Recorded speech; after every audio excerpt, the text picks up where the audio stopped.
Hello and good evening, ladies and gentlemen. Welcome to this week's new episode of Primetime Gaming with Mr. BoomStick and friends. And indeed, I have a couple of friends here. I'd even dare call them family because they're like my brothers, and we have a lot to get into, folks. Some breaking news, right? We saw a big reversal with some of the pricing for Xbox first-party games, and I think it's a brilliant move after the couple of rake steps that they had, and the news story today that came out of Eurogamer regarding how terrible the layoffs went for some people that came forward and were like, listen, it was chaotic, it was scary, there was real bad information.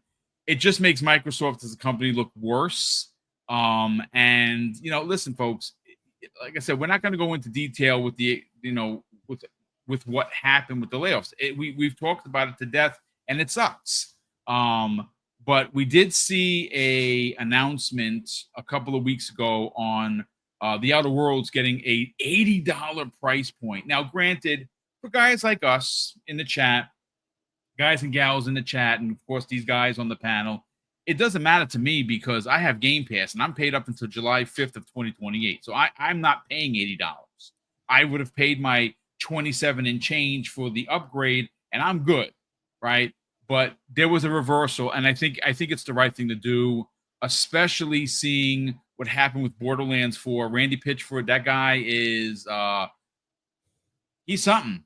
And he went out and said something that was, we'll get into it. We're going to get into what he had to say, and of course 2K had to reverse what he had to say. So we're going to get into that. The second half of the show, folks, we got some numbers that came in, and oh boy, Forza Horizon 5, a game that is 4 years old, that is considered one of the greatest racers ever created of all time, is doing some numbers. We're going to get into how many numbers it's doing on PlayStation and what games it's actually surpassed. And it makes you wonder, subtopic, folks, about when the money people are going to be like, we got to send just 4 games, PlayStation Nation. I can't wait for that day. Hargeet Chani, how you feeling, brother? Welcome back. Yeah.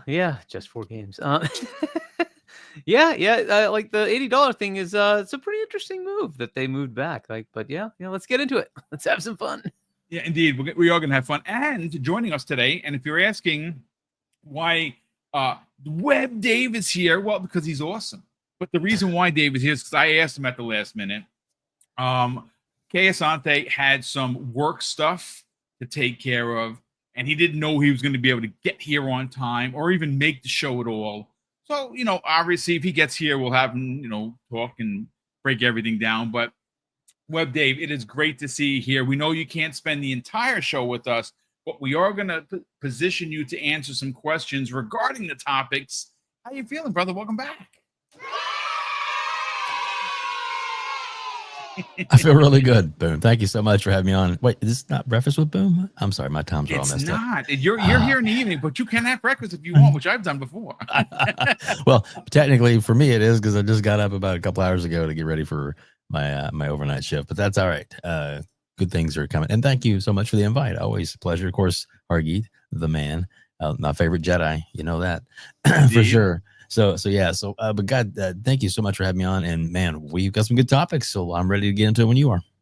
You know what? Let's get right into the $80 or the $80 question. A couple of weeks ago, we know that Microsoft followed what Nintendo announced by having $80 games, and it shocked a lot of people. Now, some people that have Game Pass, or at least are happy to have Game Pass and go out of their way to find sales and find deals, Dave, to lock in their price for up to 36 months, which is what I've done, which is what you've done, which is what Hargeet and plenty of people have done. That's what being a good consumer does. But thanks to a story that was broken by Jed's Corner of Windows Central, we learned that in a shocking turn of events, The Outer Worlds 2 that was announced as the first $79.99 game for Xbox has now been sent back to its original price of $69.99. And, again, I don't specifically have, I don't know who within Microsoft actually said this. Now, it wasn't Phil, it wasn't Sarah, and it wasn't Matt Booty. This was a Microsoft representative, according to Jez Corden's story. And a shout out to Hazardor Gaming, who actually has it and has the quote in front of me. I'm going to pull Jez's story, which, by the way, I have already added Jez Corden's Windows Central story to the show notes. So if you want to click on it and read it for yourself, very easy. Once the show goes up for video on demand, you can actually just click on it and give it a good read, as I've done.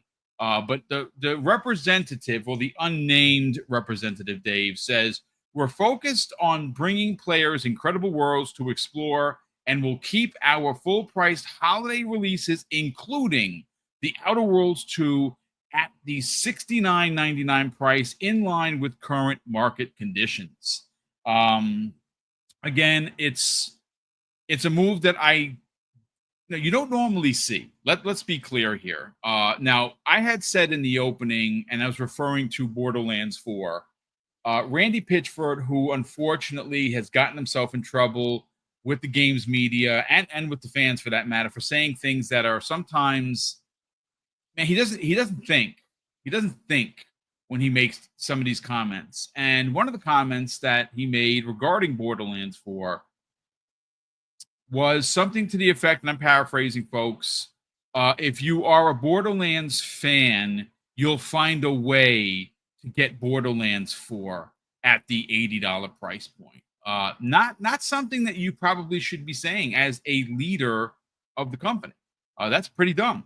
And a couple of weeks after he said that, we learned that Borderlands 4 was going back to $69.99. Well, again, we didn't see someone from Microsoft say something stupid like that, but the price increase was a bit shocking.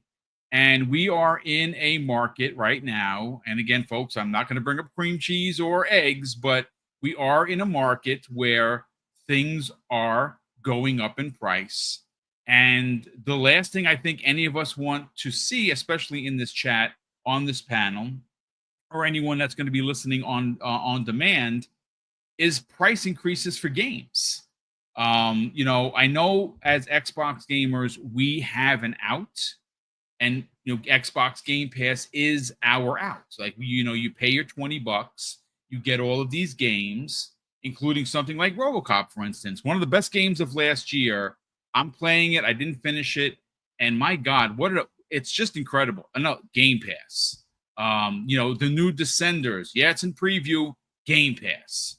Wu Chang, Game Pass. It's just a plethora of riches for anyone in Game Pass. But there are people, other communities, PlayStation being one of them, PC being another, who would have to pay $80. And what this ultimately would have done, at least for Obsidian and that studio, is kind of put them in a bit of a bind, because gamers are becoming more frugal, right? They're being more pointed on where they're spending money. And listen, from what we've seen, Dave, The Outer Worlds 2 looks like it's going to be 10 times better than the original. But that doesn't mean people are going to want to spend the $80. Now, granted, it's been dropped. It was announced that it's dropped. I think it is the right call. Do I think that you're going to see Nintendo follow suit? Absolutely not. Then Nintendo is going to do what Nintendo does and march to their own drum. Let's get your thoughts on this, man. Because again, this is one half of the show tonight. I do think it's a pretty big deal. And considering we just learned, Dave, and we're going to talk about this on Friday, Battlefield might actually launch at $80 for the standard edition, based on some of the stuff that's coming out today. Gaming is getting expensive, but I'm glad Xbox, reversed their thoughts and their theories. Let's get yours. All right, a couple things. take a step back to your question. First of all, the economy today is better than it was a month ago or the month before that. And price of eggs here, 99 cents for a carton of eggs here in Kentucky. Incredible. So just telling you, that was at my local Kroger's, and that's a chain store. So it's not like a mom and pop thing. And it was, real eggs, not like, not farm grown, which are still farm grown, but you know what I mean? Not corporately purchased, I should say. So, yeah. So, and the stock market, and Harky will probably attest to this, it's an all-time high all across the board. So, the money part, yes, there's still definitely some areas in the country and in, won't get into politics, but depending if it's a blue state or red state, those kind of things sometimes make a difference. But to put that out of the realm, the money part for Microsoft, I think, is the course correction. I think is something that they're always looking at, because they want to make sure that they are a fair market value company. They want to make sure that if they are, obviously they're out to make money. That's the whole reason they're doing it. They don't. This is not a charity case. None of these companies are. Sony especially is not a charity case, but they want to make money. And right now, the cost of gaming for them, because of the prices going up, whether it be shipping and all kinds of other things, is now back in line with what the expectations are. Because if you listen to, you read the quote that you just read, that it is talking about this holiday season. So next year, maybe all bets are off, because we know eventually they're going to, go up, but even inflation is down where it was 4 years ago, for sure. So those things factor into it. Those things make a difference. So is it the right thing to do? Hell yes. And we're all, cheering for it. But I don't necessarily know that it was, it was the doom and gloom, because I think a lot of people, once it was set and the precedent was set by Nintendo, people are just, they're pissed off about it. They're making their voices heard, which is great. But really, not that many people expected this to go back. But yet, and now, I guess going forward, I know people's like, oh, they raised the prices of their consoles. Well, I think the prices are probably in line with what it costs them to actually make those systems, because they're no longer taking the beating they were on getting systems out. And that is part of setting up for the next gen, that they're not going to subsidize their console to get, they want to make sure that, if you're going to, this is what the price is, this is what you're going to pay, this is what it's worth. If you need it, great. If not, Xbox games are available in multiple different ways, whether it's Game Pass, cloud streaming, all different ways that you can get gaming at a more affordable rate. And with everything being an Xbox, you can play it just about anywhere. You don't necessarily have to have the latest, greatest console. Now, if you want the quote unquote best looking everything, then yeah, probably a console is going to be the way to go, or a high end PC, as I know Hargeet has both, and Hargeet has a really nice supercomputer. We'll just call it that. Am I right, Hargeet? You do have a good computer, correct? Yeah, and you like playing there for certain games. I'm sure, just more convenient. Do you, Hargeet? I'm not trying to throw a question at you, but do you play your computer games on your TV, or because I know you have a huge TV, yes, or do you play them? Okay, so and that's what I do too. I have it to where I can play it on a monitor, but I also can play it in the living room on my TV if I need to. So best of both worlds as far as I'm concerned. But yeah, the price coming down, I think, is in line with where it is. And also the last thing I'll say is that on Nintendo's pricing with their game, the Mario Kart game, that bundle, where you can, if you buy the whole bundle, is like, if you figure out do the math, you're paying like $50 for the game rather than $80. Yeah. Right. But that bundle ends at the holidays. There's going to supposedly be a new bundle around the holidays. Now, whether it's completely removed or if they're going to add another bundle, because they have Pokemon and some other games coming out around the holiday season. Yeah. So that's a possibility they could do a new bundle, which may be the same way. Maybe it's a higher end game, buy a standalone, or incentive to get the bundle get a better price. I don't know, but the overall thing, yes, it's a good thing that the prices are dropping, and God knows they need some good PR because like on Dirt's video he dropped today, Dirt Griggity, he was talking about that the hate on Xbox is the death of Xbox. You put that in your title, and your videos are gonna skyrocket. Yeah, even though it's not true. And we all know Dreamcast guy is a total chode. But anyway, that's nothing to do with the topic. Sorry. But yeah, so yeah, but I do think it's the right thing to do. And I think it's gonna stay this way at least through the holidays. We may see some bigger titles fluctuate. I think Call of Duty is gonna be, it's gonna be right in par. Now, as far as next year, when Grand Theft Auto 6 comes out, they could charge $100 a game and probably get it. they're will probably they? going to charge. We have heard a rumor that they should be. Again, it's a rumor, folks. Take it with a grain of salt. That they're looking at least to start $80. Yep. Yeah. Yeah. So, but that's all I got, Boom. I'd say that it's a good thing that's happening. It's some positive news for sure. But I look at it to at least stay this way and at least through the holidays, because that's really what they want to. This is a good year to be in the holiday thing, especially with some announcements and we already know there's a handheld coming this year.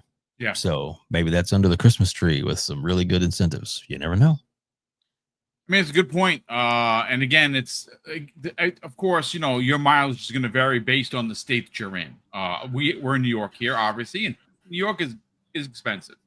We usually do our shopping upstate, which is what we did today. Miss Boom and I actually, kind of unplugged a bit, and had a great day out just hanging out with one another. We did a nice shopping upstate, a lot of fun.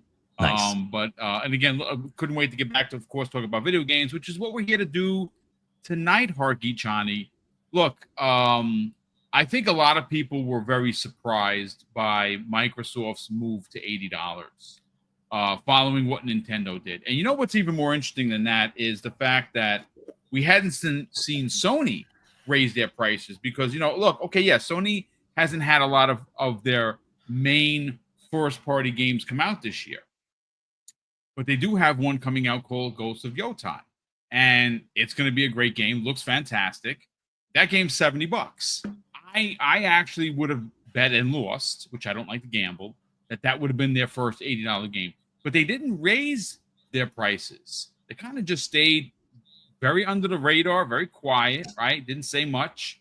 And out of nowhere, here's Xbox, who, again, you never would have thought they would have been the second one. And even more crazy is the fact that it was Nintendo that was the first $80 game with Mario Kart.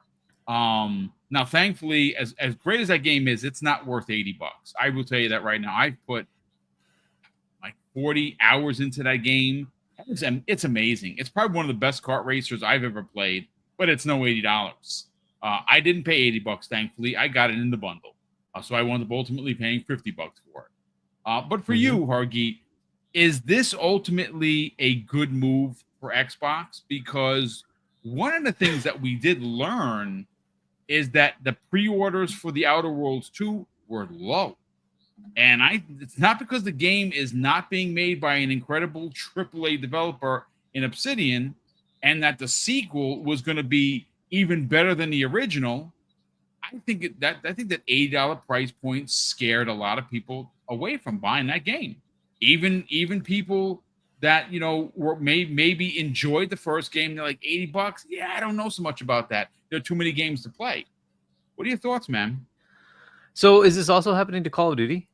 Because I think if that's the case, well, the way it's worded, and I will pull Jez Corden's story up. It's basically, and I'm going to read verbatim exactly what it said. Yeah. We're focused on bringing players incredible worlds to explore, and we'll keep our full-priced holiday releases, including the Outer Worlds 2, at $69.99, in line with current market conditions. So yeah, I would imagine that it includes Call of Duty. So interestingly enough, this is also. So do we have the cost for Ninja Gaiden 4? Was that also going to be 70 or 80? You know what? I don't know. I mean, it wasn't announced at 80, but it's probably 70. But Okay, that's so also hopefully it was gonna- 70. Yeah. But look, I think this is great news that they actually decided to rescind it and go back to 70. We also have to remember Nintendo has done this in the past where they have games that one-offs are very expensive. A lot of that used to be cartridges, and I guess technically that's still the same thing. You do have the ability to buy a physical copy of this thing, and maybe it's like the cartridge needed to be bigger. I don't know. We still have no answer as to why, because the last we also heard was like it's just a digital code on the cartridge, and therefore you don't even need to bother with like a larger memory storage on that cartridge. So again, I don't know what the answer to that is, why they think $80 is worth it. Their bogus thing of, we put more time into it. I don't care. Like, why is yours versus GTA? Is GTA, $80? So far, we don't think it is. I don't know how long Borderlands took, how long any of the games. I think it was a week or two after Randy Pitchford announced it at $80. Well, he was talking about potentially it being that, but he had his controversial moment, but it turned out it came out in 70, right? So yeah. So Borderlands 4 is still $70. Take-Two of all companies, you would think, yeah, they'd be the ones to do it, right? They didn't. So and EA has not, like, to my knowledge, put out anything at 80 either. No. So the only company that's got a one-off so far, of Mario Kart at $80. Even Bonanza is a $70 game, right? So I don't know, maybe this is just a weird one-off that we don't see continue that path. We do know that sales volume kind of went down with $70 games, and nowadays it's just harder to justify when indie games come out at a lower rate, a lower cost, and do just about the same thing. Yeah. And you're like, well, did I really get that much more value by paying extra money? And hopefully this is a trend. Now, look, a lot of us luck out. We have Game Pass. We don't have to worry about that specific, cost. However, this is a multi-plat release. So folks on other platforms, they do have to pay that $80. And I say, well, why should they? Right. And, good on them to recognize, hey, that's probably not a good plan.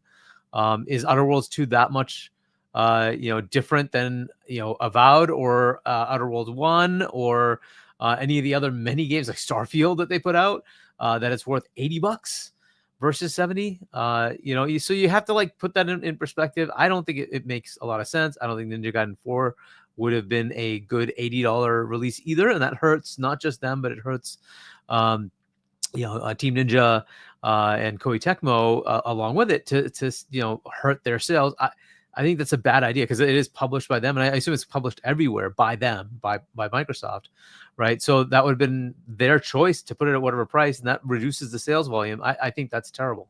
So look, it is what it is. They have to they had to reassess if the pre-order numbers, and I was looking at like PlayStation, forget Xbox, we just assume everything is Game Pass and maybe people will buy whatever. But if you look at PlayStation, you look at where the pre-order numbers were for these games, they were not looking good. And I'm like, well, you have to go 2-3 pages down to even see them, right? And you're like, okay, that's not good.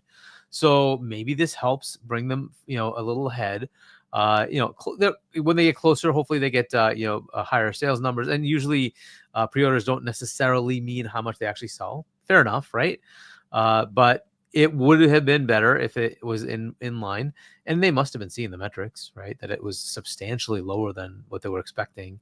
It's sticker shock, $80. Like, why? Like, what's so special about this? And they're putting it out in a time when there's a whole bunch of other games coming out. Like, okay, so do I pick that one, or that one? Like, yeah, you exclude yourself automatically by saying, pay me $10 more than those other games you're getting at the same time, including like Ghost of Yote's. Like, why would you spend the extra then? Like, why not just get that? Right. And so this is, it's one of those things they have to be careful about, right? They're going to bunch a lot of games together again in the fall, most of it in October, right? And you're like, okay, if you want to do that, you're competing against your own games and other games, and you're going to have one of them be $80. Maybe, Call of Duty probably would just win. It doesn't matter. It's Call of Duty, right? So it probably would have just worked out fine, whatever. But other games, like, you really have to compete. And it's like, I don't know, man, like $80. again, we all knew Mario Kart. I told you Mario Kart was going to sell. It doesn't matter. It's going to sell. It's Mario Kart. Yeah. It's freaking ridiculous. It is what it is. It's going to sell. And, so they're going to win that battle. It is what it is, right? And it's already one of the top games, right? Fine, whatever. It is what it is, right? So I wasn't expecting that to be a an issue for them. Nintendo games just tend to do well anyway. And so far it is the one-off, right? It's like, okay, fine. And Mario Kart, the last one sold what's like 50, 60 minutes, some ridiculous. It's over 60 million copies. Yeah, it's pretty ridiculous. Yeah, it was gonna sell. Okay, fine, fair enough. So that was gonna win. Outer Worlds 1 didn't exactly light it up. It did okay, but it didn't light it up. And then we say, oh, I want to get $80. It's like, oh my gosh, really? You're gonna like do that to these guys? Again, thankfully there's Game Pass, but like, why hamper the sales? I think they were just seeing the metrics that this isn't working, and hopefully it means that they see the inflection point of this is always going to have like there's a increase the cost per unit versus volume sales, and like at some point that becomes a problem where you decline both, and that it just doesn't work, right? We expect volume sales to go down, but you're like revenue went up. Is that good enough? Does it keep it so that it's more money than less? Apparently this was not working, and it was going to be less money. They see the metrics. It's literally what Microsoft does is metrics, right? So yeah, they saw it wasn't working, and rather than destroy the game, they're like, let's just go back. So that's a good thing. Good news for everyone. Hopefully it deters everybody else from trying to do the same thing, and they all see like the same metrics, and I'm sure they share these things too. It's like, hey, as a partner for all of these publishers, this is what we were seeing. If you go to $80, don't do it. So I hope that is the case. But yeah, out of nowhere, that's great news. Like, why not, right? That's great that they're going back on that. So all the games coming out this fall, they'll be at 70. That's good, right? Unless they're like AA or indie or whatever, obviously they'll be lower then. But that's good stuff. I think that's awesome. Yes, the economy is kind of picking, but it's teetering because of the trade war stuff, right? Whatever. Once that the agreements are done, I think the economy will get even better. To Webday's point, yes, inflation has gone. I am so shocked that I do these subscribe and saves, and I'm seeing like my subscribe and save prices go down. I'm like, what? Almost every time it's like, oh, we're changing the price. It's an extra bucks. Like, like they're going down. I'm like, what? They're going down? Like, okay, that never happens, but like, okay, I'll take it. That's awesome. So for the last couple of months, I've been seeing that. Like, oh, that's freaking great. But I'm sure in other areas it's not happening. And then certain states just really are atrocious. Like I see like the price of gas in like California. I'm like, why? When just we were there why in June, are I you was doing like, this? that's Punishing just your people. nuts. Yeah, like, why nuts. are you doing this to your own citizens? Like, oh my goodness. What's your price per that's the gallon, way it Hardy? is. Just to It's curiosity. somewhere in the $7 to $8 range. Yes. What about you? What about you, Boom? What's how much you In paying? our gas? area, for it's now us- in the high twos. It's in the high Yeah, twos. I think I guessed up today. I think it was like 283, something like that. Okay. Yeah, Yeah. it's in the high twos over here. premium gas that I put in my Camaro. $2.40. $2.40 a gallon. Yeah. For premium. It depends on where you are, which state you're Exactly. in, right? Yeah. They charge them. So anyway, but like, yeah, I can't even imagine living out there, man. California's so bad. No. It's so bad.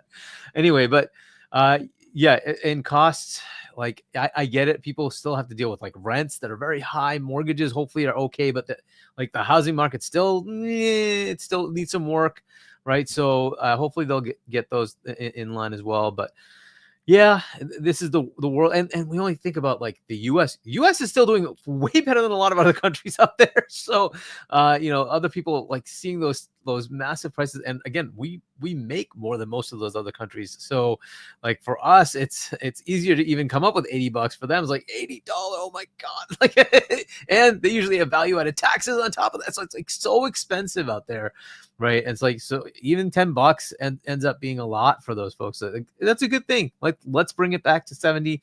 I'd love it to go cheaper. And thankfully, on the Xbox side, you do have an option if you want to subscribe to Game Pass, play your games that way. You do have a cheaper potential option.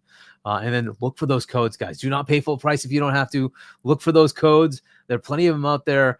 I still can get it for like $11, $12 a month if you look. So get the codes. Don't pay full price if you don't have to. We're not here to make Microsoft's money. We're here to make our own wallets good. It's always about your own value. So this, I think this is great. Hopefully it'll roll into more good news. Let's see what else is happening, right? I mean, again, there's been no real shortage of news. Again, this is, I think ultimately, regardless of what console you like to play on, right? This is a consumerism win, right? Maybe we didn't specifically ask for it, but I'm going to be honest with you. This happened because exactly what Hargeet said. Microsoft watches the bylines. They're watching the pre-orders. They're seeing that this thing is low. If no one's going to buy this game, who are you ultimately going to hurt? What are you going to do? Close studio when it doesn't sell? I mean, Obsidian is one of the most important studios that Xbox Game Studios has in their roster. They're putting out 3 games this year alone, right? So, again, I don't, obviously we know where the $80 price point came from, the money people. And again, this is, kind of live by the sword, die by the sword kind of a thing. We were all championing, right? The ABK deal, Call of Duty, Xbox. And the minute Papa Microsoft got involved, the money people got involved, it changed. The whole culture at Xbox changed because now they want their money back. You got to make the money. And even when you're making money, they still want to get blood from a stone. So ultimately, this is a consumerism win. And I don't know how it happened. I don't know why it happened, but I'm glad it happened because there are going to be people on PlayStation that don't have access to Game Pass. Now, maybe they do as a gamer, but if you're a PlayStation only person and you really enjoyed the Outer Worlds, well, now it's $70 rather than 80. And there's going to be some people in this chat. Yeah, it's only $10. Hey, whatever. You know what? Maybe for you, $10 is not that big of a deal, but maybe for somebody else it is. But it's, again, at the end of the day, it is a win for consumers. That's exactly what Jez Corden had to say, and I agree with him 1,000%. I think that this is a big win. And look, again, we're not in the room with the people making the decision, so I don't know specifically why. I believe what Hargeet said is true. That's probably why they lowered it. Let's hope that this move does kind of, fend off, at least for the remainder of 2025, any $80 price points. I mean, that's what you can hope. Now, granted, the $80 price point that we saw for Battlefield is the European one. So again, sometimes it's not one-to-one. The American one hasn't leaked yet, and EA hasn't responded. So I would imagine if that information does come out and it is confirmed to be $80 US, we'll have that conversation potentially on Friday. Because, again, it's going to be one of those conversations where I don't even know if Battlefield is going to have a single-player campaign. It might be multiplayer only. We don't know. At least I don't know. I know I saw people in the chat saying, well, I wouldn't pay $80 for a single multiplayer game. I mean, if that's what it is, that's what it is. I'm not buying it at $80. I won't. I love Battlefield, but I'm a Call of Duty guy, and I could stay with Call of Duty just fine. But gentlemen, I want to catch up on Super Chats, and then we're going to get Dave's hot take on some of these numbers that came in for Forza Horizon. And some of the numbers, ladies and gentlemen, are going to blow your wigs off. But I'll get to that in a hot second. The first Super Chat of the day comes the way of, this is interesting. Hargeet, you're going to love this. Do UK Now the Broke Boy Insider drops a very generous $2 Super Chat. And he says, I got called a Hargeet sock account on X today. Oh my. Jeez, that's really something else there. Will, a sock account for Hargeet of all people who doesn't do social media. Incredible, exactly, absolutely incredible. Exactly why I don't do social media. What kind of crap is that? There you go. People really there you go crazy. Scott Woodford, generous friend of the program, has been a channel member for over a year. Scott, thank you so much for the support. He goes on to say, "Happy Wednesday, everyone! Remember Xbox butter." LOL, just kidding. Rest in peace, Ozzy. I am still Mrs. Boom and I are. She literally, obviously, because we're fans. We're rockers. She just got her Black Sabbath shirt in today, and she had ordered it. I mean, like a week ago, and he passed yesterday. Ah, man, it just. I gotta tell you, I know this is we're here for video games, but that last concert was a charity concert. I don't know if people know that. Like, that was all for charity, and he did it. And granted, he had Parkinson, so he couldn't even stand. So he sat in a chair. But he did that concert on a week before he passed. Man, that's just crazy, man. But shout out to Ozzy Osbourne. My first record was Crazy Train. I remember listening to it in my room. And my mom was a rocker anyway, so it was never like, oh my God, look, the devil music. And she listened to devil music too, so it was fine. So Scott, thank you so much for the support, brother. Super appreciate it.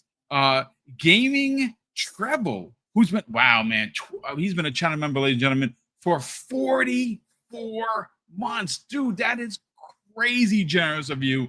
Thank you so much for the support. He goes, power to the players. Our voices matter, and it feels so freaking good.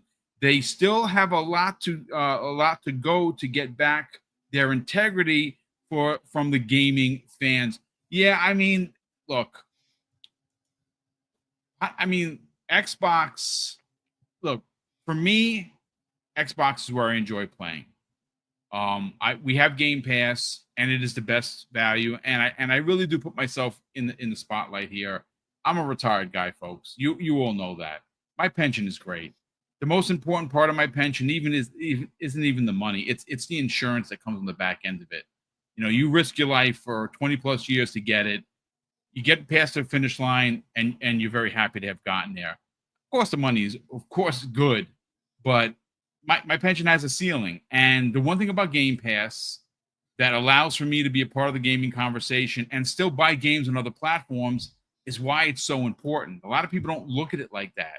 They call it welfare pass, or they call it you're renting games. Oh, wow. You know what? You try to get a deal any way you can. But because of that deal, I'm able to buy games on the Switch, and the Switch 2. I'm able to buy games like Ghost of Yotai, because I know that anything from Xbox first party, which this year, by the end of the year, will be 12 games, not counting, Blueprints and Expedition 33 and Wu Chang and all of these different things. It's crazy how much value you get. I don't understand how you could be against Xbox Game Pass, even if you're loaded. I don't know how you say no to it, but that's here nor there. Brother, thank you so much. And again, Xbox just got to keep putting out good games. Hopefully they have moved past having to lay anybody off. There's been a ton of layoffs this week already. Supermassive saw some layoffs. A bunch of other studios. We haven't heard any studio closures yet, but I read somewhere, I think it was the Wall Street Journal, that there have been in this year alone in the tech sector 100,000 layoffs. Like, think about that for a second, folks. That's a lot of humans, man. And it's scary. It's a scary way to be, and you should not champion layoffs. You should, you shouldn't. It's not cool. Cheese is nasty. Drops a very generous $10 super chat. He goes on to say, in my opinion, if Rockstar said what Randy said, people wouldn't have gotten mad. If you do love something or want something, you will do what you got to do to get it. I think people had a knee-jerk reaction. I mean, Rockstar. Look, first of all, I don't care what company you work for. You can't say things like that, man. If this is going back to, if you want this look. We've seen this go really, really bad. It went bad for PlayStation during the PlayStation 3. Go out and get us another job. Remember that?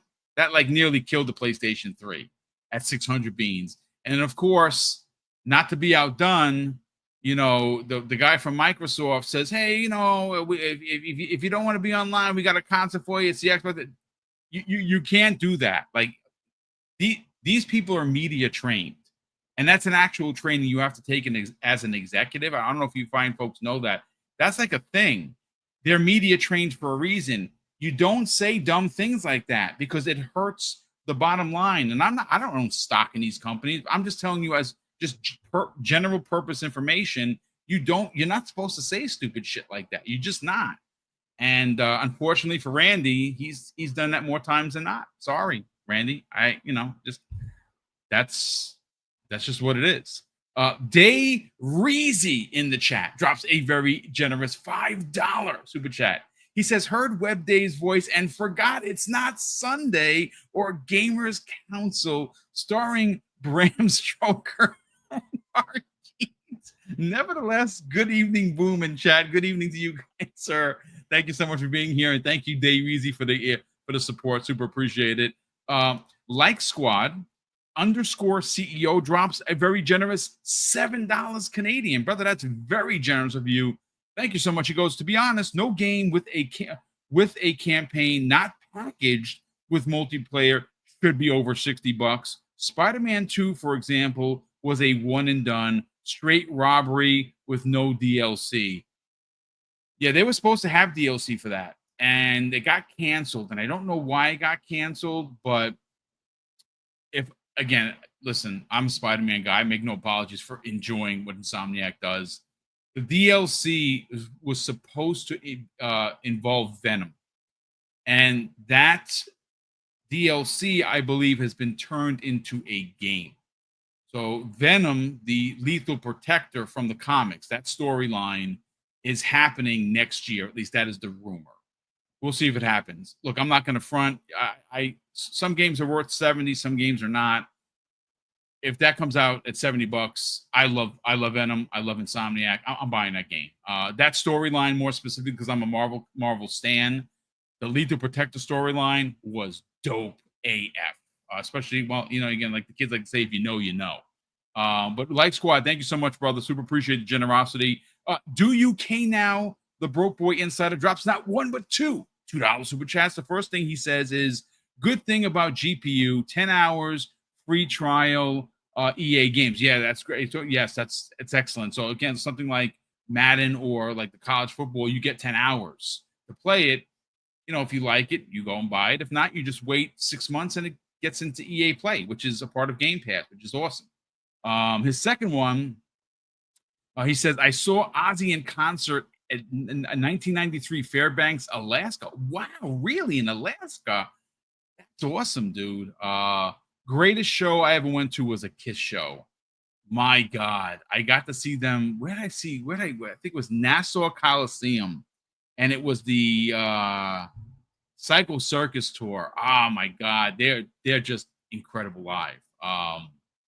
So a couple of years ago, Mrs. Boom and I went to quite a few concerts, but one of our best one was who was it? It was Rob Zombie and who else? Who did he partner with? Because they split it. Marilyn Manson and Rob Zombie. It was freaking amazing. We got to get some concerts, brother. But thank you so much for the generosity. Cheese is Nasty drops an additional very generous $5 super chat. He goes on to say, how is it bad when almost $4 trillion company making it so people can play games cheap or bad? I don't know, brother. I honestly, anyone that comes out and says that Game Pass somehow hurt the industry has been proven wrong. Anyone that goes out and says that it's a detriment to developers has been proven wrong. Anyone that's come out and said it's welfare pass is stupid. And that's at least that's the level on where I'm at with that. Game Pass is the greatest thing to ever happen to gaming, and it changed gaming forever. It really did. Is Sony there? Not yet. Will they be one day? I don't know. Nintendo, I mean, they all have their own services. They literally copied Microsoft except for the day and date.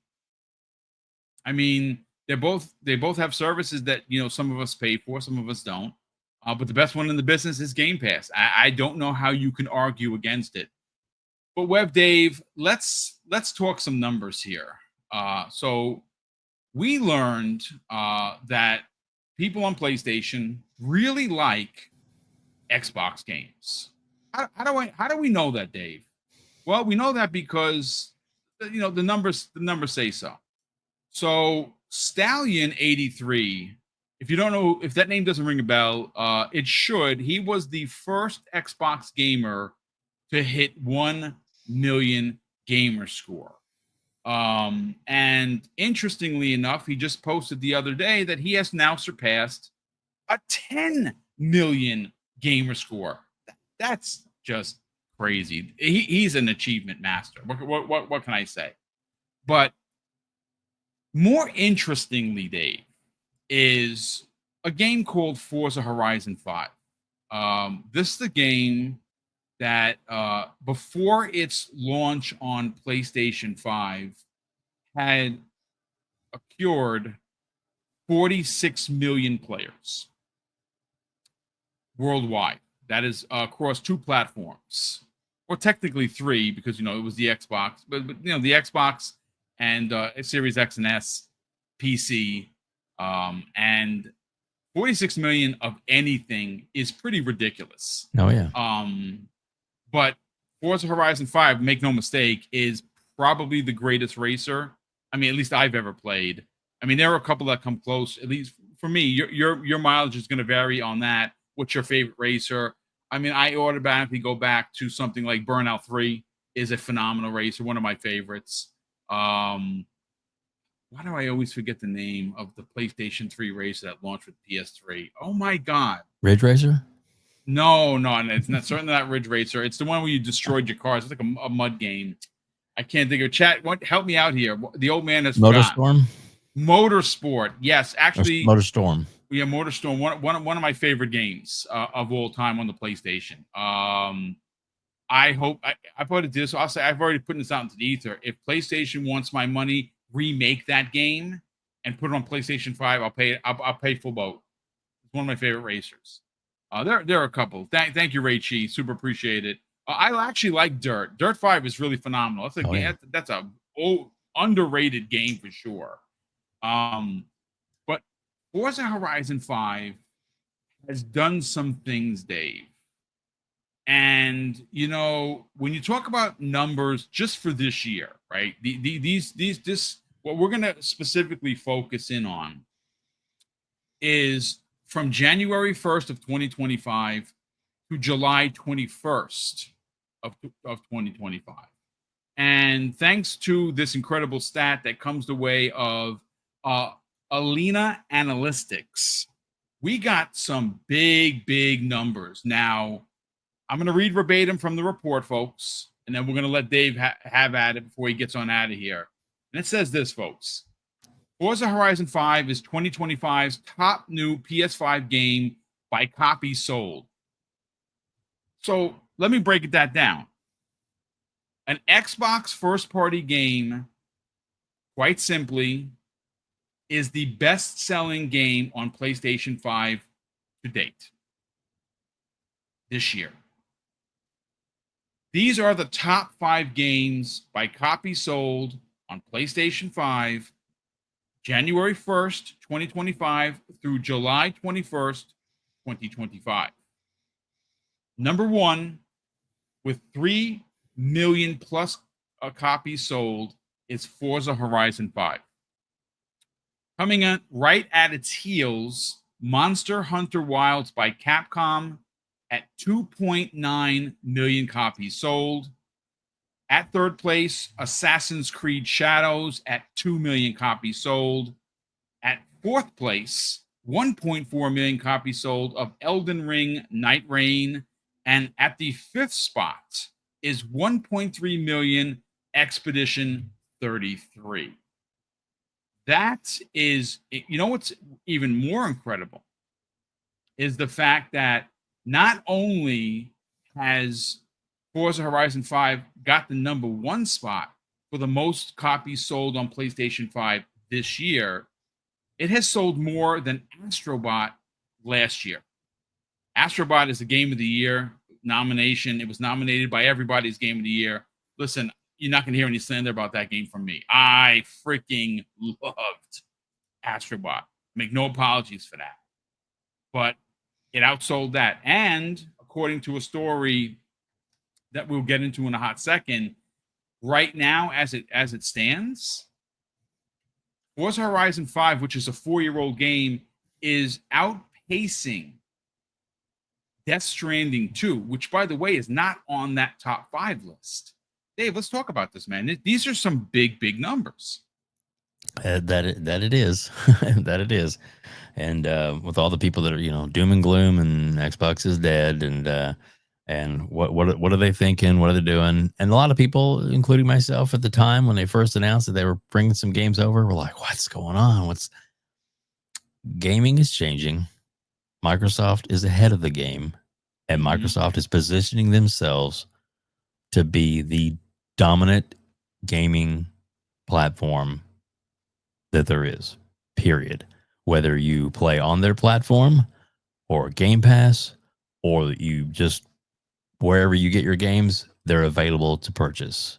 And with that is good for all of us that are gaming, because if they have steady income, that lots of money coming in, that means they're able to buy and do more for us in Game Pass and with more games in the future. So it's not surprising. We all know it's a fantastic game. All of us here have played it and love it. So it's good to see that. And there's, of course, a lot of the naysayers or the whole, like Dreamcast loser guy. Well, sorry. Always, touting that, Xbox is dead because, we got all your games, no reason to buy an Xbox. Not so much. That's not so much, but we'll see. We'll see what the future holds. A lot of stuff coming out, and maybe next year is going to be the most powerful console ever made, to the point where you don't necessarily need a PlayStation anymore. Just saying. But you never know. I'm not trying to be slanderous. Yes, I am. But no, it's it's good to see, because the strategy they did is the right thing, and not everybody likes it. I get that. Alex, I wasn't a big fan of it when it first happened. But now you're seeing the results, and you're seeing they're dominating the PlayStation charts. Was definitely more Xbox games, or should I say Microsoft games, on a PlayStation store than there are first-party PlayStation games on their own charts. So, and of course, the reason for that is, as Herman Holt said, they're planning on one big tentpole title a year. Minimum, just one, and they gave Microsoft crap for not one a quarter for how many years? Just saying, how times have changed. but yeah, and if there's a new Forza next year, I don't know if it'll be a day and date on that console, or if it'll be a staggered time delay like they did with Indiana Jones, which, by the way, the Indiana Jones coming out first in Game Pass and on Xbox and PC didn't really hurt it when it finally did come out on the PlayStation. It actually sold really well on PlayStation, and I'm sure they're pretty excited for the expansion that's coming. So yeah, who knows what their strategy will finally be? It could be I think they're still tweaking it, and it's when they truly say it's game by game, I believe game by game, because they want to take the most advantage. They don't want to hurt the brand. And some people say they already have, but like I think Hargitay said, they ripped the Band-Aid off. So, it's like now let's see what you can do with this. If this is the way your path going forward, putting games on PlayStation, and we can see that they're dominating the charts. Dominating. I mean, there's no way, no how, and you can't spin it any other way. That, like you said, it's one of the best games out there, and they're exclusive, which is okay. It's the Death Stranding looks great. I can hardly wait to play it when it comes to Xbox. And welcome to Xbox. But it's a niche game, even way more niche than a racing game is. So yeah, I don't know what the end result is, but their big game of the year title, Astrobot, it's already surpassed that. And that was their game of the year last year, was Astrobot for Sony. And Microsoft sales on this one game alone have already surpassed that. So, like I said, I think it's the right choice that they did. I'm looking forward to more things coming, for the simple fact that once we get this handheld out and we're able to access games from Steam, Sony games too. Anyway, on our handheld system, not only from Steam but from Epic Store and GOG and wherever else you get your games, the all-in-one box. And who knows, maybe someday, Sony has to bend the knee and you have the PlayStation Store available on their handheld. Boy, Bargeet, wouldn't that be awesome? Just saying. Anyway, sorry, I'm getting a little excited there. But yeah, so definitely it's the right path. It's the right thing, and it's good to see. I think it's more of anything, it's a justification for this is why they did it, because they want to be in a good place to take the company that we all seem to really like more, Microsoft, with their ecosystem. They're taking it forward, and they're continuing to fund it so that Game Pass is profitable. We know it is, clearly, or they wouldn't be doing this. So there you go. Hey Zena, what's up?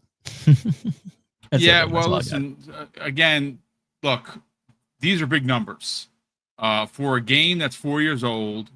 To chart the way it did on PlayStation when it first came out, continues to chart, and it's officially and again, remember, folks, we still have almost half the year left. I know that we're in the middle of getting towards the end of July. You still have August through December. So could something else sell better on PlayStation? Could Death Stranding sell better? I mean, Death Stranding is gorgeous. My brother's absolutely loving it. I know a lot of people are really enjoying it. The game looks phenomenal.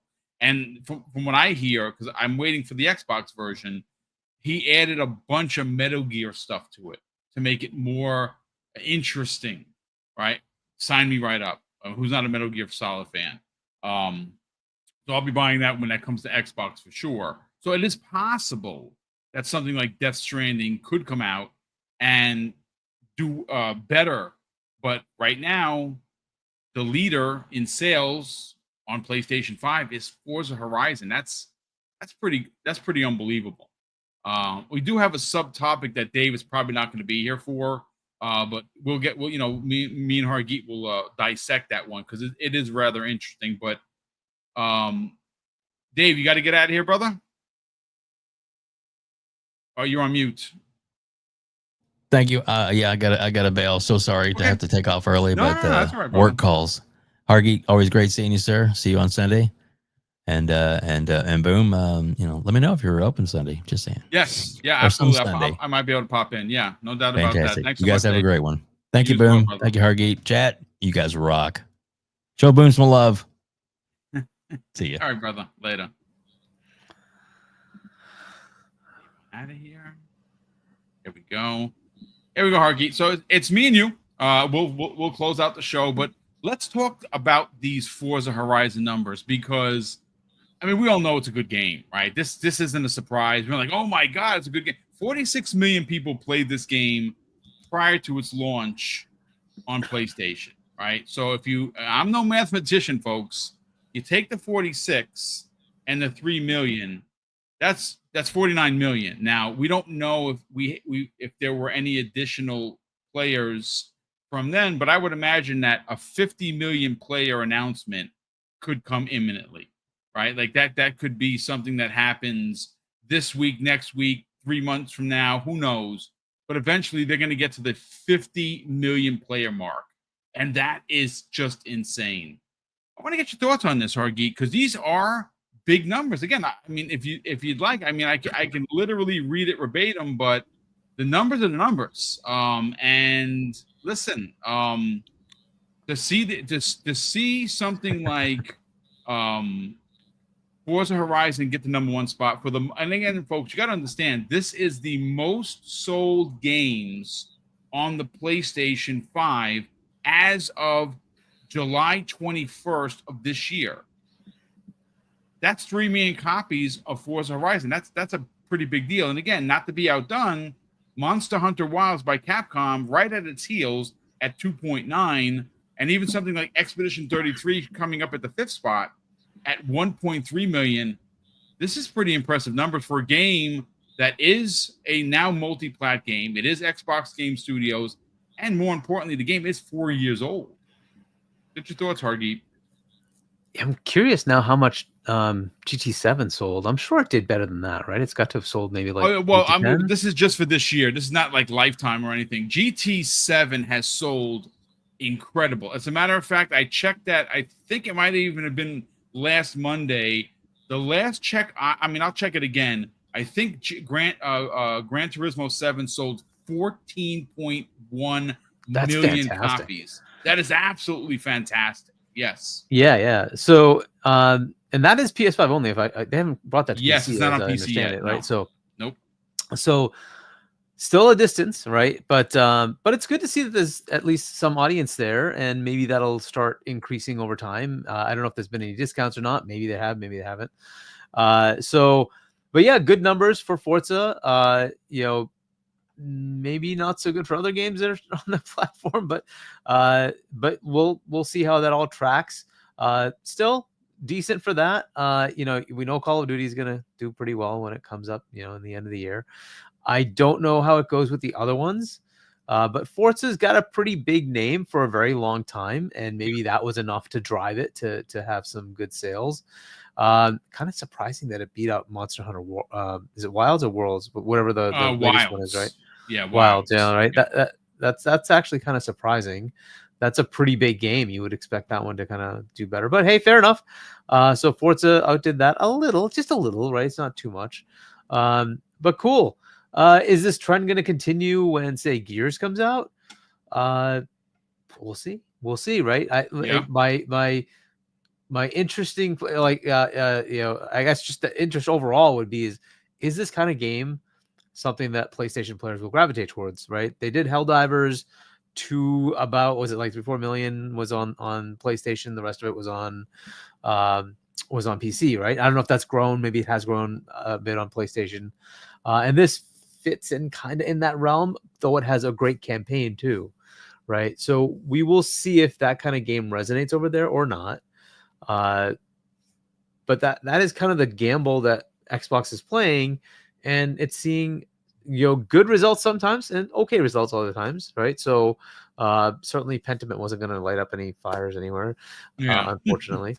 Hi-Fi Rush is another one that shocked me. It just did not sell on PlayStation. Yeah, so it didn't sell anywhere. Unfortunately, it's just kind of whatever. Like, people want these games, but the number of people that will actually buy them, it's not that great. So I don't know how El Grande did. I'm sure it was good enough. They have a Grande 2 now.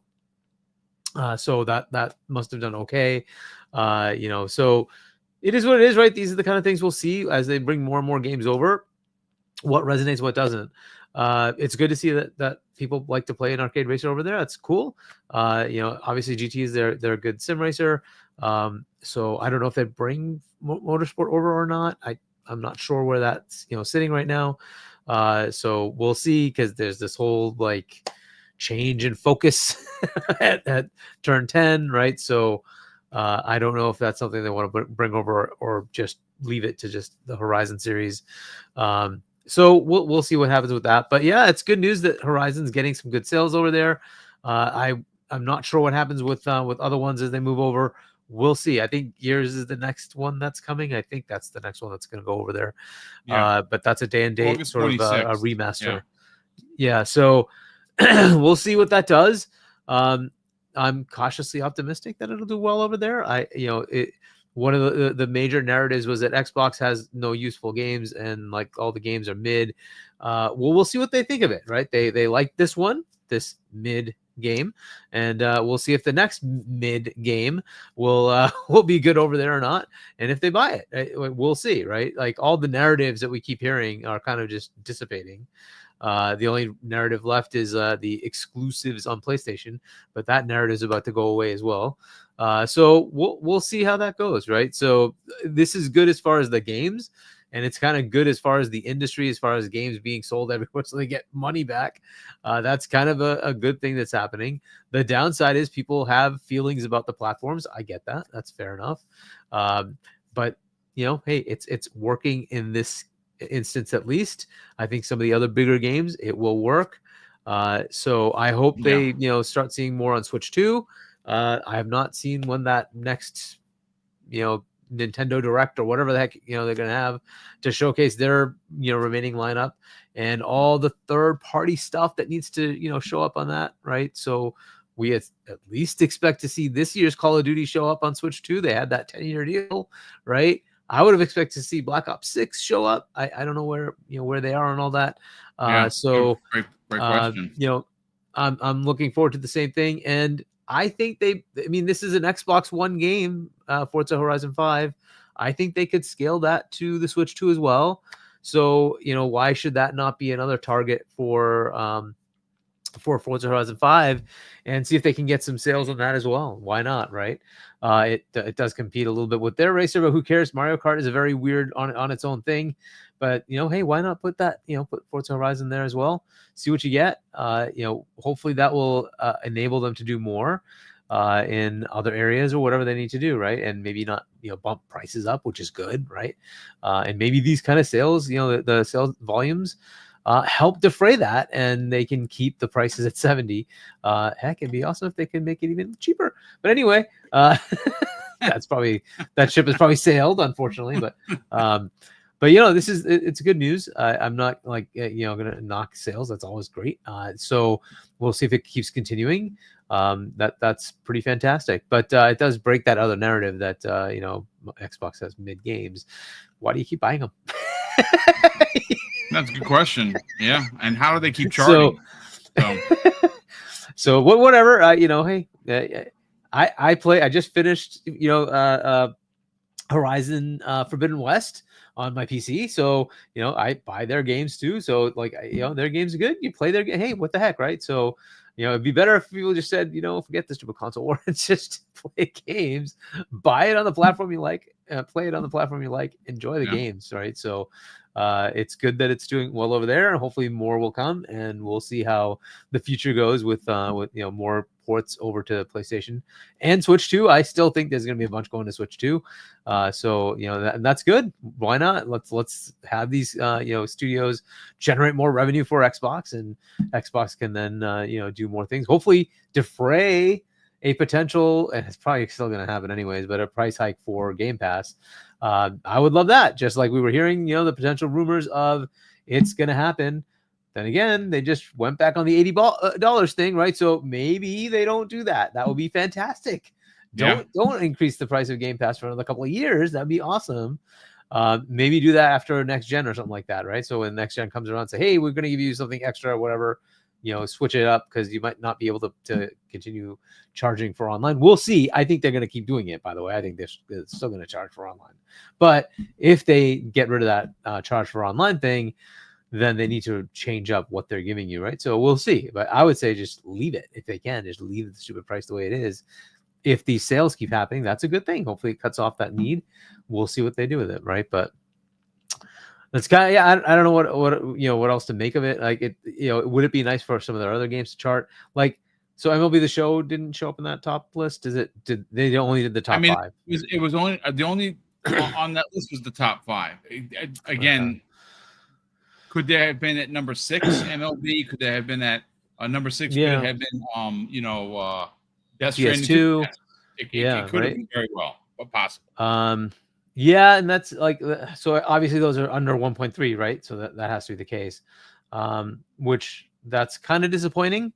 But hey, if it charts over time, it's okay, fine. I don't know how MLB The Show did on the Xbox side, because this is the first year I believe it was not in Game Pass. It was not in Game Pass this year for the first time. Yeah. So I don't know how that how that made that, as far as like the sales numbers or volumes of microtransactions and whatnot they have on there. I don't know, right? So I'm sure that changed. It couldn't have been as good. But we'll see. We'll see how that plays out. They're on Switch. They have not put it on PC. That's kind of weird, but at least they have that. But that means it didn't sell like maybe around 1 million-ish on PlayStation. That's kind of disappointing, I guess, but okay, whatever. And then DS2 is not charting above that. Okay, all right. Well, we'll see how that ends up. I don't know how soon they're going to release the PC version. I assume there will be an Xbox version as well. Death Stranding 2? Yeah, there's probably going to be. Yeah, I would expect. But hey, you know what? Whatever. That's kind of where they are. When I was looking at, is it Lost Soulside, I think is the game, right? That was not charting very well on the pre-orders. We'll see how that goes, because that's the other lockdown they have. That's another, first party, the lockdown they have. And then we'll see Ghost of Yotei, right, at the end of the year, how that does. Hopefully that does better. I hope it does. I'd expect it to at least do a few million, I hope, right? I mean, the last one did like 10, 15, right? It did something. It was definitely better than this. So I hope Ghost of Yotei does a fair amount. They should have about 80 plus million consoles at the time, right? So yeah, let's hope it charts better. But along with that comes Ninja Gaiden, and you got Outer Worlds, and you got Call of Duty from this side, and then there's going to be other games coming out that are going to also impact that sales. But usually, even if they put their stuff out in the fall, they tend to do okay, right? So I good luck to them. Hopefully it does well, and good luck to Xbox. Keep selling those games. Hopefully the $70 version instead of $80 version will make it so they have some good sales for those games. So, but we'll see what Gears does. I'm curious as to if it resonates. I have a strong suspicion that the PlayStation gamers are going to come out in force for that. You got to remember, and I say this all the time, and I think it goes over a lot of people's heads. When I say PlayStation gamers, I am talking about gamers. I'm talking about the trolls of the interwebs. I don't even know if some of these trolls actually play games. PlayStation gamers play games. They're not into console wars. They see a game that they like, they buy it, they play it. They beat it, they trade it into GameStop or wherever their favorite local store is, and they go buy something else. That's just what the normies do. That is what 85+% of PlayStation gamers are. They're casuals. The hardcore are about, if you want to be on a really, really good day, 10% of the conversation, 90% is probably the casual audience. PlayStation 5 is the popular console. And it being the popular console, casual audience is going to play it. They moved from PlayStation 4 to PlayStation 5. That's just what they did. But again, it's a different conversation from trolls to actual gamers that just want to play the game. I think something like Gears of War, you're going to see people buy it because you're going to get people that were Xbox 360 players that went out and didn't like what they said about Xbox One, bought a PlayStation 4, and now bought a PlayStation 5. Maybe they played Gears of War 1, 2, and 3. Right? Maybe they're going to want to revisit this on their favorite console that they currently have. And that is, of course, what? The PlayStation 5. But you know what? Before we get out of here, Argy, Stallion83 asks, he said something in his tweet that I thought was pretty interesting. We've talked about this before, but Argy, this is for you, man. He says, Forza Horizon 5, an Xbox published game, is PlayStation's top-selling new game this year at 3 million copies.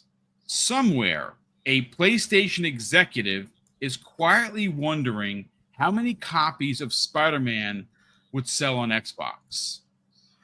Do you think that's actually happening? Because, look, folks, I understand that PlayStation is the market leader. Yes, they are. No one is denying that. They have probably shipped 80 million PlayStation 5s and PlayStation 5 Pros. That's a lot of consoles. No one is arguing that. But if you just want to take a step back, take off the console war hat, and let's put on the big boy pants, folks, and let's just look at it from the numbers. For the last couple of months, on this program, on Dirt's show, on Dave's show, our Geets talked about it. Everyone has made mention. At any one point, when Xbox releases a bunch of games onto PlayStation, they envelop the store and they also envelop the conversation. Usually how it works is 5 of the top 10 selling games at any one point on PlayStation are Xbox games, right? That's great for Xbox. I don't care. Hargeet doesn't care. We're not making any money in the back end of this. We're just happy that Game Pass hasn't gotten a price increase and they keep putting games in there, which is awesome for us. That's why this whole thing works. But at some point, Hargeet, somebody like a Hiroki Totoki, who's the money guy, he's the Amy Hood of PlayStation. He's looking at this and you got to remember, folks, PlayStation and Sony, that's publicly traded. Somebody that has invested that company is going to ask, why aren't we doing what they're doing? How come we're not making money on a game from 7 years ago? Spider-Man 2018 is one of my favorite PlayStation games. I platinumed it and would gladly pay for it again. If it came onto Xbox, I'm buying it. There's not even a question. Do you think that there's some executive somewhere in Sony looking at these numbers, Hargeet? That's the question. I mean, they got to be, right? So, I mean, there's a reason Helldivers 2 is coming over, right? So they hopefully will get some good sales on that one. We'll see. We'll see what that does. It is an older game. That is another headache, right? But it is an online game, so hopefully people will still want to, engage with that. Take things like FF16 finally comes out to Xbox after years, right? And it's like, well, how many people waited? I don't know. A lot of the people who are on Xbox also have a PlayStation or a PC, and so they could have just played that game. Right? I bought it on PS5. Yeah. So, I mean, they could have just played that game already. And it's like, well, now who's going to buy it again? Right. So there's going to be a smaller contingent of players that are Xbox only that might have waited and they would, buy that game. But, if it was release day and date, then you could choose and say, hey, I prefer to play it here. I'll just play it on Xbox, or I prefer to play it on whatever it is, PC or PlayStation. Fair enough. Right. So, so we don't know what the sales are on Xbox for that.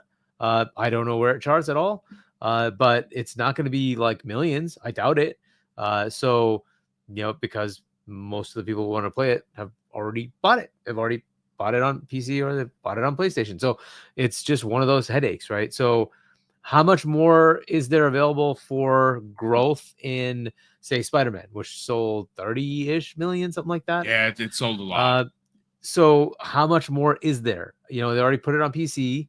They've already put it on Xbox, on PlayStation. So would putting it on Xbox really add a lot? I don't know, right? Maybe they sell 1 million. Maybe they don't. I don't know. It's just at this point, how many people are left?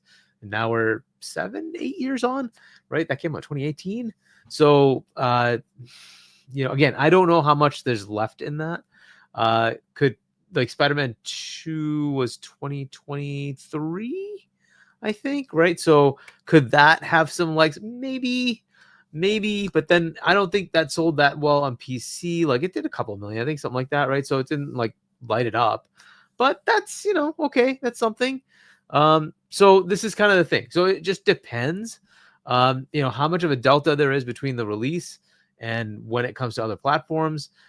You're starting to see that like initial luster of games coming over to PC. There was a lot of sales. Then they did that PSN thing, which I don't know if that like pushed people away, whatever it is. But after that, it's not sold as well when they bring things over to PC. So we'll see what happens here, right? Is it something they're looking at and saying, are the numbers there for a game like Spider-Man, where we sell even 500,000 copies? It's worth doing the port. Let's do it, right? Maybe, right? Because you have to also account for the fact that a lot of that money is going to go to Disney, right? A lot of that money that they make is going to go to 35%. But for some additional context, They just announced Spider-Man 4, which of course is going to have the Punisher. It's going to have the Hulk. That's going to be coming out. I don't think it's next year. I think it's the following year, but it starts filming in August. It's going to get people hyped up. Sony took a monster bath on some of their films, right? Like, obviously Venom 1 did pretty well for them. Venom 2 less. Venom 3 even less. And then, of course, they had a couple of really big bombs. Raven Hunter, Madam Web, Morbius. Those flopped. They lost millions to the point where they're no longer doing that universe anymore. That they've stopped it altogether. They've canceled everything. So this would be a way to get back some of that lost money. And again, you got to remember, folks, this is coming off of, and I know people are going to get angry when I say this, they still have to account for the losses of some of the games that they had to cancel. Concord being a $400 million back. Like, that is money that they're never going to get back. That game can't make money for them. They pulled the game. They have to figure out, again, this is, Stalin asked a great question, and I wanted to kind of bring it up. Some people in the chat are like, oh, yeah, you've talked about this before. Sure. But this is also in context with what's doing well for Microsoft, and that is Forza. You could see the same exact thing happen for Sony on Xbox. Please continue, Hargeet. Yeah, so we'll see where they see the metrics and if it's worth it. I think things like Returnal makes sense, but also there's always the potential to put it in Game Pass, right? And so they have that option if Xbox wants to do that with them. They certainly made that play with MLB The Show. And maybe that was just a strategic move at the time. It made sense. Now it may not, but that's a potential play, right? Where they could take a smaller sales volume game and see if it fits on Game Pass, right? Returnal's now 4 years old as well, something like that. I think it came out in 2021. So would it hurt? I mean, it sold maybe a little over 1 million copies, something like that. See if it's viable, put it in Game Pass, see what you get. I don't know what kind of bag they'll give them, but at least it would pay for the port. And then if they sell some copies, they sell some copies, like whatever, right? So it's a viable path for them to see if they can get some money off of that. Are there other smaller ones that they could do the same thing with? I mean, Astrobot certainly would get something, right? You'd get something. I don't know how many people are going to be interested in a PlayStation-centric platformer, but I'd buy it again. But I'd play through that game all over again, and I wouldn't even apologize for it. Yeah, and it won Gotti, right? So it might just gain some momentum over there. And again, it's the same potential that, hey, you could just bring it to Game Pass as well, right? And there's Ratchet and Clank. There's a whole bunch of older games if they want to port those over. So they could definitely do that, right? So you could think of like a Days Gone, or you could think of some of the Horizon, the first one was Horizon Zero Dawn. Yeah, Zero Dawn. You could take some of the PS3 games and bring them forward and put them everywhere, right? That's up to them, right? But they certainly have older catalog titles that they could bring into other platforms, and they're not doing anything for them right now, right? So is it viable? I think you mentioned Lego Horizon yesterday, I think, or something like that, right? The port is already done, and could they just bring it over? Sure. Will it sell? I don't know. That game didn't sell well. It didn't do well as far as critically either. So is that like a good potential for? I don't know. Like maybe it'll sell a little bit, but they needed to make a better Lego game. Unfortunately, that's the problem, right? So the game itself just is lackluster. But again, there are plenty of games in their backlog that they could bring over. I doubt they would bring a Last of Us over. Maybe not Uncharted. I don't know, right? To me, you would. Like, who cares? Just sell the game. There's a rumor about Uncharted. Again, I don't know how true it is. It's just a rumor. But yeah, so grain of salt. Those are certainly options, right? Another one that comes to mind that I think would do well is Order 1886. I don't know what status that game's in at all. So freaking good, but dude. Oh my god. So if they wanted, like, it's doing jack for them right now, right? Like, but if you bring it to another platform, maybe it gets something, and you can increase its life a little bit, right? But again, it's up to them to figure out what makes sense. I would do the same thing that Xbox did. do a test, 4 games, right? You got your Helldivers, you got your MLB The Show. You already know that like your other, marathon and whatever that's coming to Xbox as well. Fair Games, I don't even know if that game survives. Whatever.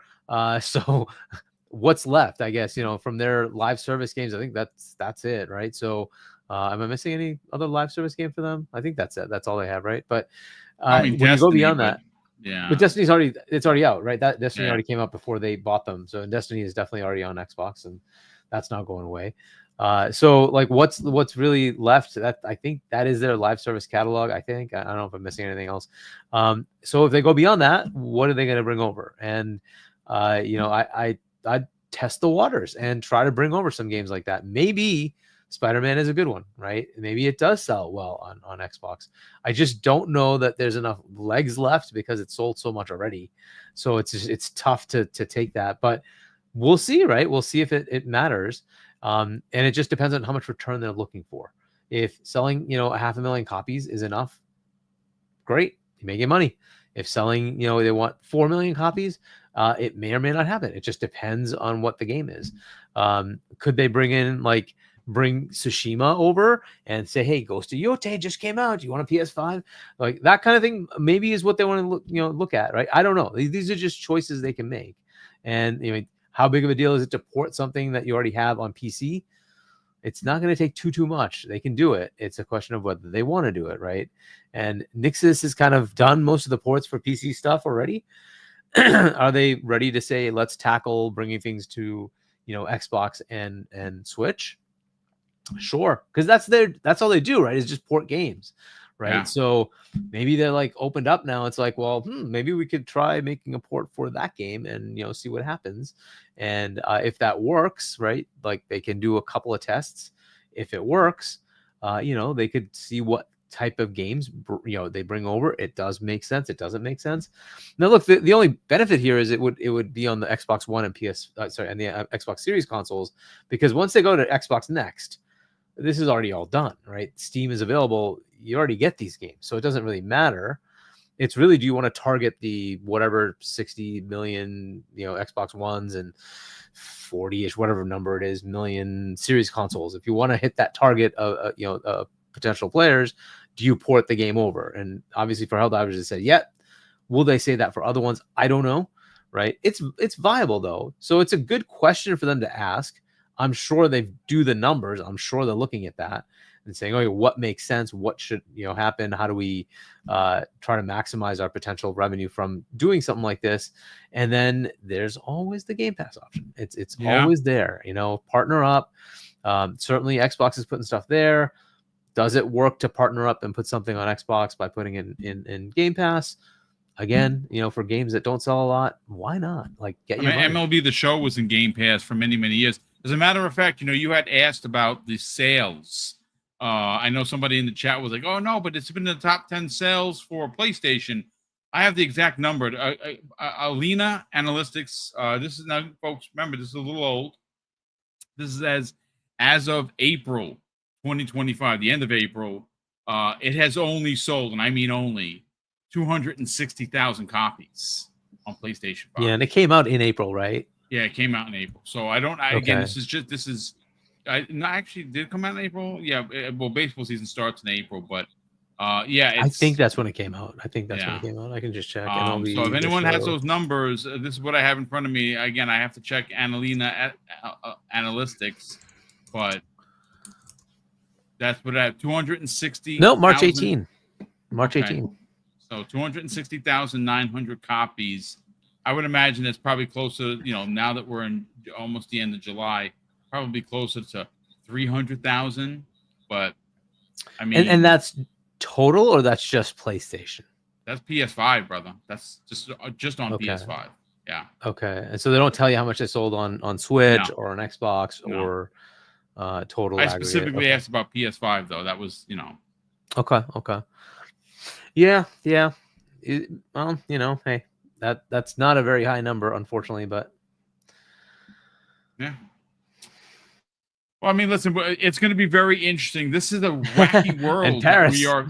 What's that? And as a result, Xbox is doomed. Yeah, you know what? Paris has been banging that Xbox is doing. You know what? You don't need those subs, man. You're already at 30,000 subscribers. Maybe I should do an Xbox's. Ooh. Paris, you're killing me here.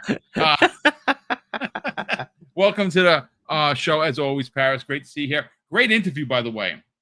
He got invited out to the Grounded 2 preview, and he got a chance to interview them. I checked that out, so that was really cool. But yeah, I it's funny because Dirk Riggedy did a video today, which was phenomenal. Another great video by him regarding how people are using Xbox is dead to gain subs. Look, folks, I'll be honest with you. PlayStation isn't dead, Nintendo isn't dead, and Xbox is far from dead. Have these companies made some mistakes? Absolutely. But that, again, it's people are gonna try and get your click by throwing up these elaborate titles about this being dead.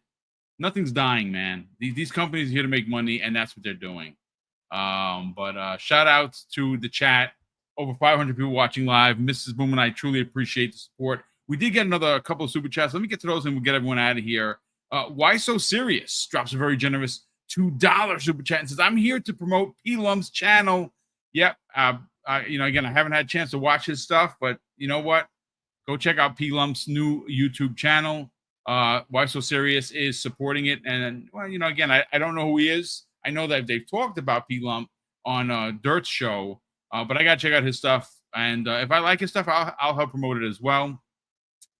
Do UK Now, the Broke Boy Insider, drops an additional $2 super chat and says, I saw you looked at my entertainment room. Boom. Yeah, brother, that's the dream right there, dude. I mean, that is wow. Yeah, very impressive stuff. That is what we need here. I need a studio that big. But ladies and gentlemen, that's gonna do it for us here.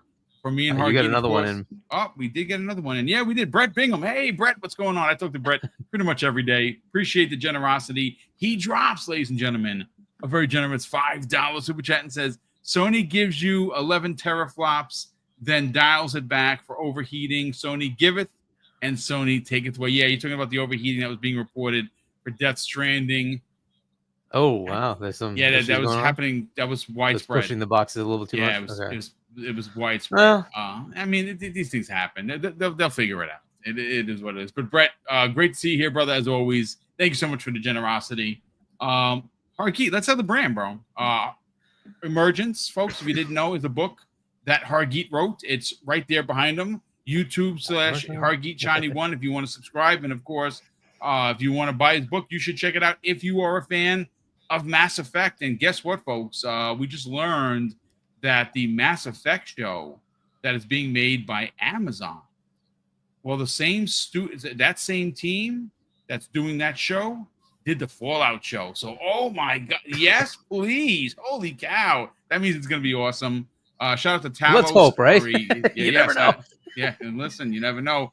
Harky, tell the brand, because it's not only are you on everyone else's channel shows, but you have your own YouTube channel, and you consistently put up content. So tell people where they can subscribe to your YouTube channel, not find you on social media, but potentially buy your book, sir. Yeah, so my channel is Hargeet Shiny One on YouTube. If you want to subscribe, go ahead. And then, if you want to pick up my book, shop.shiny.us, you can pick up my merch as well. But there's a book, and you can also get a signed copy. And then I'll be on with See Money and Doodle on Friday, 8-ish, around there PM. And I still think we're going to skip this weekend with Fonz. He's still in the move, so he's getting his stuff set up. So at some point we'll be back. But Sunday I'll be on with Web Dave, who is here. Shout out to Web Dave. Yep. And so I'll be on at 7 p.m. US Eastern Time with him, and then we'll check out what happens next week. There was a nice little OG Xbox quiz for those who want to check it out. I think it was on Windows Central to see how much you remember of the OG Xbox era. I just took it, got an 8 out of 8.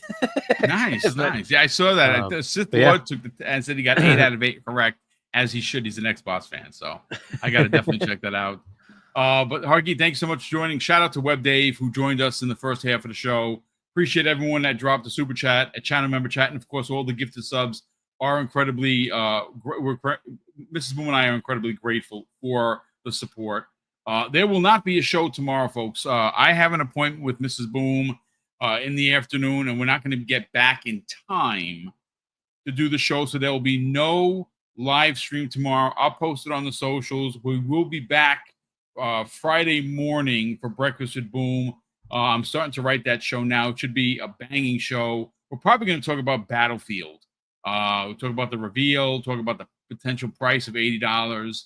I'm trying to get all the deets on whether or not it's going to have a single player campaign and a multiplayer. We will certainly see. But it's big. It's going to be a very interesting conversation when you consider that if that is $80, now the now pushed back price of $70 for Call of Duty Black Ops 7, that's going to be a prize fight. Again, we know Call of Duty is Call of Duty, but Vincent Pella, he took the reins of Battlefield, and this looks to be the best one in years. So it is going to be a fight for sure. Looking forward to talking about that on Friday morning. But of course, I'm going to close out today's show with something that's incredibly important to me. Hopefully, one day, ladies and gentlemen, it'll be important to you. And that's something that my dad taught us when we were kids. And he would say, Craig, treat others how you want to be treated. And also, it doesn't cost anything to be nice. You live by those rules, son. I can guarantee you're going to have an awesome day. So take care, everyone. And we'll see you next week on the newest episode of Primetime Gaming with Mr. Boomstick and Friends.